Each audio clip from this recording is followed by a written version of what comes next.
How are you? My name is Alexis Pech Nunez and I'm a student from SFSU in the BECA department.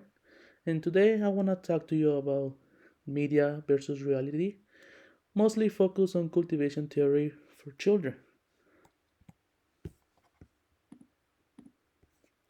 So, have you ever wondered how many hours do we spend on media? This includes TV, social media, YouTube, all kind of media that we are exposed to in our daily life, and how that affect our reality. So there's a theory that is specifically for that situation.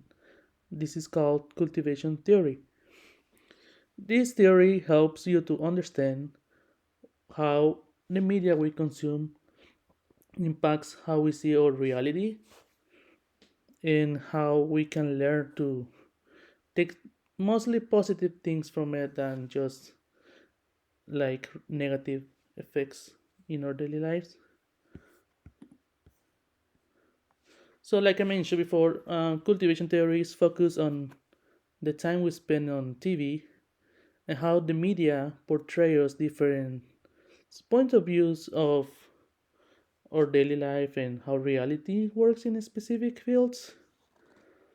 So all this information is mostly at your age.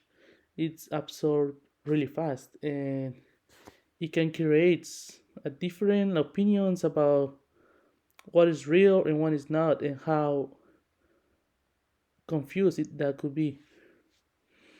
This theory applies mostly to everyone now that these days it's pretty common that you children have phones or tablets and TVs at home, and most of the time you're exposed to media. There's different kinds of media. It could be educational, it could be like sports or cartoons or news, and each one of them has a different goal to portray something for you.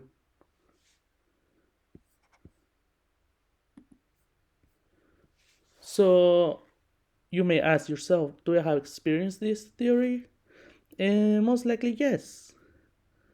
Like I mentioned, like by being exposed most of your day in the in media. And this also includes video games. Video games are pretty common now to children around your age. And video games, as any other show or movie, has a script and a goal to give a message and portray reality in different way than it actually could be. I have different examples here for you to help you understand better the theory. One of them is like when you watch a superhero movie or show, you can create idea in your head that people in real life could have powers in some way, which this is more complicated that they portray those kind of movies. Like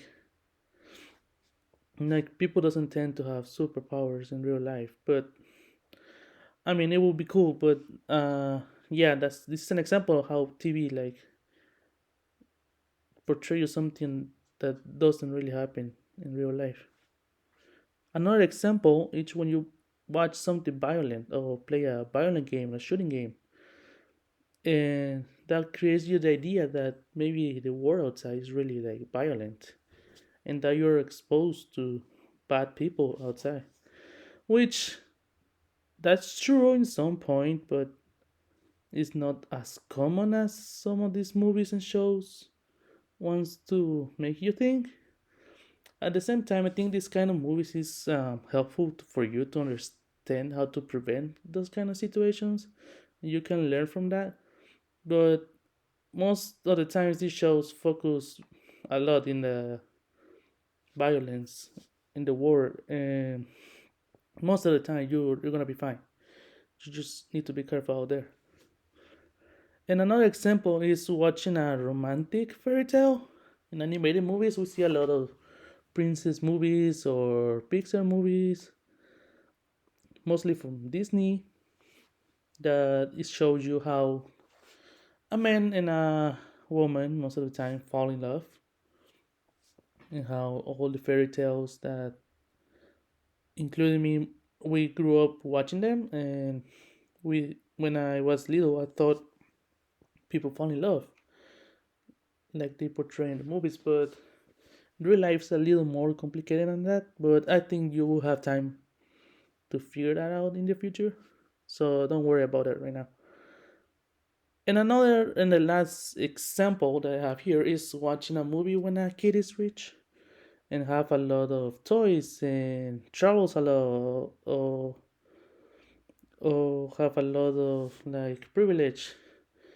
Like early 2000s, maybe late 90s, there are a lot of movies, like mostly like Home Alone and like another Christmas movie that portray young children like you with Santa and having a lot of toys, and how Christmas is and how everyone decorates their houses outside and it's snowing. And in reality, it could be similar to that depending on everyone's economic situation, but it usually could be pretty different depending on where you live too, because not every place is there's snow. Just in different states, and like here in California, like it's just some parts that there's snow. So yeah, that in some way can be confusing for you and what to expect about Christmas in real life. So in conclusion, we all exposed to media for hours, most of the day and like many days in the week. And my advice is that not everything portrayed in the TV is match the reality that we face every day. Like as you're going growing up, you're gonna like find the difference between what you used to watch and like what real life actually is.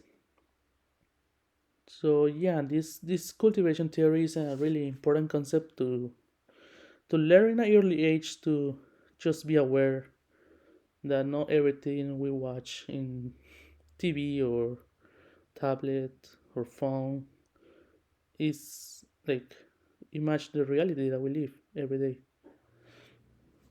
So media is fun.